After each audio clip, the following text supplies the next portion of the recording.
معیشت سب سے بڑا چیلنج ہے نا اس وقت، تو پھر آپ کی حکومت ہے اس وقت، اور کسی کی تو حکومت نہیں ہے، اور آپ کی حکومت کو اب چیزیں ٹھیک کرنی ہے، کیونکہ آپ ٹھیک کرنے کے لیے آئے تھے. کوشش کر رہے ہیں. ہم نے ان کو اسٹیبلٹی دی ہے. 4 سال کی غفلت جو ہے وہ 4 مہینے میں دور نہیں ہوتی. تو پھر آپ نے وزیر خزانہ کیوں بدلا اگر آپ نے اسٹیبلٹی دی؟ جی، وزیر جو ہوتے ہیں ہمیشہ پرائم منسٹر کی مرضی کے مطابق کام کرتے ہیں. وزیر اعظم صاحب نے سمجھا کہ مفتر صاحب نے اپنا کام کیا ہے، آج انہوں نے تعریف بھی کی ہے.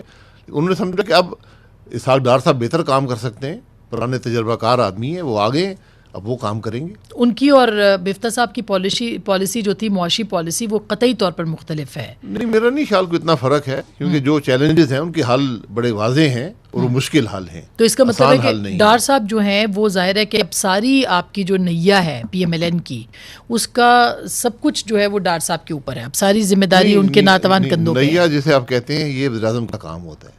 اچھا، یہ وزیر خزانہ کا کام نہیں ہے، فیصلے وزیر اعظم کرتا ہے.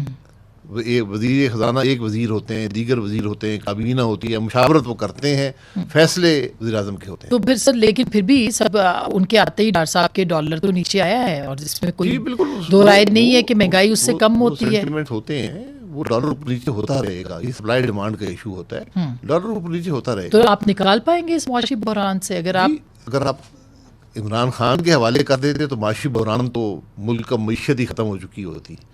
یہ تو میں سے مطلب ملک کی خوش قسمتی ہے کہ پی ایم ایل این نے یہ چیلنج قبول کیا اور بے پناہ سیاسی قیمت ادا کی ہے، لیکن ملک کی معیشت کو سنبھالا دیا ہے، اور انشاءاللہ مزید حالات بہتر ہوں. تو سر اب عمران خان صاحب نہیں ہے تو وہ ابھی کوئی چلنے دیں گے آپ کی معیشت کو؟ آپ کو لگتا ہے کہ ابھی بھی ان کی کوشش ہے کہ سب کچھ ڈوب جائے، لیکن ایسے ہوگا نہیں. حکومت ہے، حکومت کام کر رہی ہے، اور آپ اس کے اثرات دیکھ رہے ہیں، مزید بھی انشاءاللہ دیکھیں گے. تو آپ کو لگتا ہے کہ یہ درست فیصلہ تھا جو مفتر صاحب کو تبدیل کیا گیا اور ڈار صاحب کو لایا گیا، تاکہ معاشی پالیسیاں جو ہیں ان کو اب عوام کو ریلیف کی طرف جو ہے وہ لے جایا جائے؟ ایسا ہی یہ وزیر اعظم صاحب کا فیصلہ ہے، وہی سمجھتے ہیں کہ درست ہے یا نہیں ہے. آپ کی رائے کیا ہے؟ نہیں، میرا خیال ہے کہ مفتر صاحب نے بہت مشکل فیصلے کیے ہیں، سنبھالا دیا ہے. آئی ایم ایف میں کے پروگرام کو مکمل جو ان کے ریکوائرمنٹ پورا کیا ہے، اور میں نہیں سمجھتا ہوں کوئی ان کا فیلیئر تھا اس پورے عرصے میں.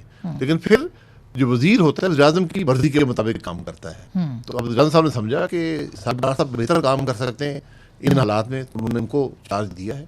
تو اب یہ تو صرف الیکشنز کی طرف جانا ہے، ظاہر ہے اگلے سال میں اگست ستمبر میں جب 11 مہینے ہیں تو آپ کو پرفارم کرنا پڑے گا نا اس تک.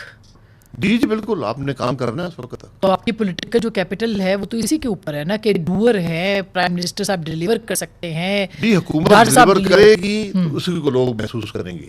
اگر نہیں کرے گی تو پھر مشکل ہوگی الیکشنز میں. کر سکتی سیدھی سی بات ہے. جی بالکل، حالات کو آپ بہتری کی طرف لے کر جا سکتے ہیں.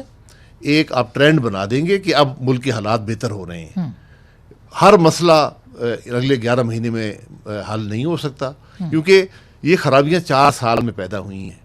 خرابی پیدا کرنا آسان کام ہوتا ہے، اس کو حل کرنا بڑا مشکل کام ہوتا ہے. لیکن سر جب آپ اپوزیشن میں تھے تب تو یہ کہتے تھے کہ اگر یعنی کہ اپوزیشن کی بات کر رہی ہوں، جب آپ کی جماعتیں اپوزیشن میں تھیں، اتحادی حکومت ہے کہ ہم آئیں گے تو بس سب کچھ ٹھیک ہو جائے گا، مہنگائی ختم ہو جائے گی. تو پھر تو عمران خان صاحب ٹھیک کہہ رہے تھے نا اس وقت بھی، جب کوئی بھی ٹھیک نہیں کر سکے. الیکشن ہوتا، ایک نئی حکومت آتی، وہ 5 سال اس کو ملتے، وہ چیلنجز میٹ کرتی. ہم نے آخری 15-16 مہینے میں حکومت لی ہے. اس میں حالات جو ہمیں اندازہ تھا اس سے بہت زیادہ تشویشناک ہے معیشت کے حالات.